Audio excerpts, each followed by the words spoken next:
So today I will be reviewing The Little Women of Atlanta, Season 3, Episode 4. So this is the episode that I've been waiting for my whole life. And I know that sounds a little bit dramatic, my whole life, but I'm a dramatic person. I've been waiting for this episode all season because we get to look a little bit deeper into what Tanya's got going on. So let's get started. The opening scene is when Minnie comes over to visit Tanya, and she starts, asking some real probing questions. But this doesn't shake Tanya. She sticks to her story. Now, I don't think Tanya's a liar, and she's not doing anything wrong. You are not obligated to tell anybody your business. It's totally up to you what you reveal about yourself. My problem with Tanya is she likes to get into everybody else's business but her own. So for the first time, she's starting to reveal some things, and she does it in Tanya fashion. I mean, cause she really doesn't lie. Like, she just leaves out important details. Like, instead of calling her baby daddy her boyfriend, she leaves off the word boy. It's just a friend. So that's not really a lie. I'll probably call it a provocation. She's the master at provocations. And she does it with such grace and ease. She's like, Minnie said, well, how tall, so your boyfriend's coming to visit you. She'll be like, friend. She ends every sentence with a smile. Check it out. And it seems to ease the person that she's talking to. Kind of gets them to back away a little bit. Minnie was like, well, how old is your friend? She was like 6'4". So it left everything on a light note. She was like, well, he's moving down here to be closer to his son. But it only worked for so long, because Minnie would start asking some very heavy-hitting questions. And while she did back away, I could sense in her head little light bulbs went off. Like, he's going to move all the way down here just to be with the baby, and he's your good friend. See, I could see the wheels turning in Minnie's head, but she didn't say anything because Minnie got too many other things going on, which is our next segment. Let's talk about the Minnie and Moreland situation. So, I like to keep all of my reviews real, okay? I like to tell you what I think, and I don't sugarcoat it. So, from day one, I was like, I do not one damn second, believe that Minnie is a reformed anger management person. Like, she still has a temper that's just as volatile as the first episode. From first season. She is not fooling me. But what I'm disappointed about is that Moreland seems to be catching on. And he doesn't like it when Minnie clowns. But I just didn't I thought he was too busy off driving trucks to worry about what am I getting myself into. Now, while I do not believe, not 1 minute, that Minnie is reformed, that doesn't mean I don't like these two together. As I said before, I think Minnie got extremely lucky and picked a good one, and I like these people as a couple. But it's a real dangerous thing now. Since he's on to you, Minnie, and he knows you are not reformed, you got to be on your P's and Q's. I mean, P's and Q's, because he's getting a little trepidation. Let me put it that way. Now, I don't think he doesn't want to marry you, but I think he wants to take a step back, because you had the whole RBFs, the family, the television father reappearing just because you got camera time. Now he wants camera time. Here he comes from under the bed. You got your stepfather, who is your main dad, questioning him. It's just too much going on around you. Minnie, do not, okay, do not mess this up. you got to do whatever you got to do to keep this going. You cannot get Moreland to back away because he's a good catch, Money. Don't mess this up. You got to go in the Tanya mode when he's around. You be like, how's your day, baby? Because you can't afford to mess this up. So it's worrying me a little bit that Moreland's like stepping back. He's like, oh no, I'm going to need a little time. Money, you got to be on your P's and Q's. I'm just saying, we cannot mess this up. Next, we have my girl, Minnie. I don't know what it is about Minnie, but I really like her. She's just mild and just a sweet little liar. I just like her. I mean, so much so that, I don't mind her lies. But she does lie. Or what are they calling it these days? Minnie is full of falsehoods. There's a difference. See, if I don't like you, you're a liar. If I like you and you lie, I'm not going to say it because Minnie's my girl. But Minnie's a really nice person full of falsehoods. But Minnie's mom, who I like both of them. I love Minnie's mother to death. But Minnie's mother had a crisis. She said that the landlord asked her to leave because she had a dog. And that's how she chose to, word it on television. Probably in real life, you would call it an eviction. But, I like her. So she had to come stay with Minnie. And Minnie was a little hesitant. And you got your nerve because Mama Tammy can stay with me whenever she wants. I like her. But you were worried about you and having your little privacy with your new boyfriend, Gary. And you really are wanting things to work out with Gary. And I want things to work out with Gary. So I was a little disappointed. Just a little bit. And you lying to Gary again about cooking a home meal. Because I don't blame you lying about that. Like, you want him to be like, this, if I get hooked up with this girl, she's got everything covered. It's almost a necessity in the beginning of a relationship. You gotta lie to men. I mean, not lie. Throw a couple falsehoods out there. But we all know, Minnie, you don't know how to lie. So you went up there and you told him you made the food.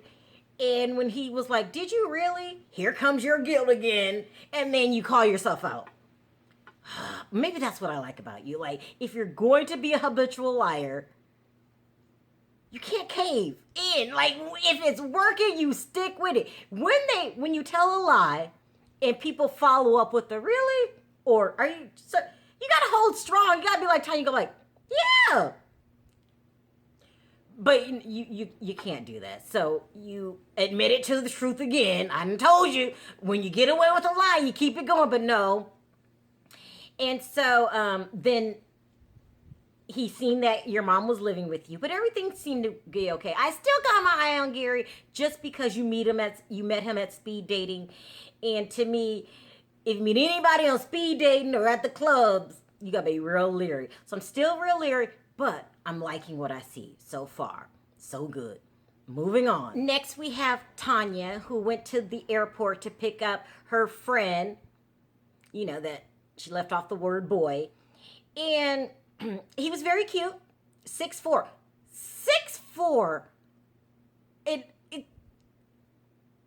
They were just an odd-looking couple to me. I'm just saying.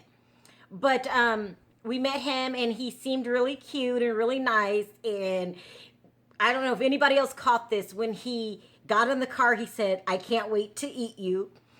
Now, I have a lot of friends that I greet, and not one of them, they bet not ever tell me they want to eat me. Because, I can't wait to eat you. Girl, you know that ain't your friend. But anyway, so he was very cute, and it was a nice little scene with some hidden subliminal messages. Eat you. Child, next we have the twins and Juicy. The twins went to Juicy to see if they can get any good advice about transitioning from their career in twerking and transfer it into something else. But first of all, I ain't know turkey was a career. But okay, because if you can get paid doing it, I guess it's a career. But at least you have the sense enough to know that's not going to last forever. So, to my surprise, Juicy gave you some really good advice and some really good referrals. So, I know I had said in previous episodes that I wasn't too sure about Juicy. I didn't know if she was a real bitch or a reality TV bitch. But now I'm learning. And then I said, well, I think that she's only a bitch for TV because, you got to bring the juice. But I didn't think she was in her personal life. Well, now, not only do I not think she's a bitch, I'm going to go ahead and go to the extreme and say, that girl might be a damn genius. Because she starts the beef, but she lays the seeds first before you get a reaction. So I'm thinking she's been on the Tanya probably since day one, okay? But she just let Tanya go ahead and dig a big old hole for herself. Now that Tanya's in the hole and in over her head, Juicy about ready to bury her. And you could tell because when Juicy knows exactly what she's doing, she has this Joker smile. I don't know if anybody caught on to it. She'll be like, so, tell me a little about Nico. And you could just tell, ooh, Juicy's being messy. And she was definitely being messy when she started talking to Sam about Tanya. She was like, she's planting them seeds. Like, I need to figure out what's going on with Tanya. So let me just start asking evasive questions so I can get Sam all riled up. Because Sam is a reactor. Like, Sam doesn't think before she acts. Sam's just like one of those people. She's a mini money, but probably 10 times worse. Because at least money will set it off about her own problems. Not Sam. Just if she sees a problem, there she is, off and running. So Juicy was planting the seeds in her head when she was talking to her about Tanya, asking little questions about Nico, because absolutely nobody's buying Tanya's story about Nico, which leads to the grand finale when Nico gets in the same room with everybody. I'm loving it. Here we go. So now is the grand finale scene. But before I go into it, I just wanted to acknowledge that damn Chris, Drea's boyfriend. I don't know how he has managed to pull it off, but he has managed to convince everybody that he could come and go as he pleases. He's really got everybody at the point where if he's gone, we don't flip out. If he reappears without an explanation, no flipping out. We're just like, hey, Chris, as if your ass didn't skip out on Drea again. The boy might be a genius. Like, he has managed to have Drea be like, I'm going to live the life I want. I'm going to go and come as I please, and you better not ask me nothing. I mean, you can't hate on him. Everybody wants the setup. He was just smart enough to pull it off. Kudos to Chris. Now let's get to the final scene. Everyone's at the table eating, and who's the first person to get the party started? Well, Miss Juicy, baby. I had to give her a respect because she just beautifully started all this mess. It was riveting. She was like, well, Minnie brought her boo, and now Tanya brought her boo. Minnie, you know damn well she told you that was not her boyfriend. And so her eyes got big, and then Minnie jumped in and was like, that's not her boyfriend, that's her nutty buddy. A nutty buddy? Okay, whatever. So she knew that's her nutty buddy. And then just in rapid succession, Minnie just started Juicy started firing off the questions, one after another. Where the baby at? And Minnie joined in. And Nico and Tanya, they were getting a little heated. You could tell.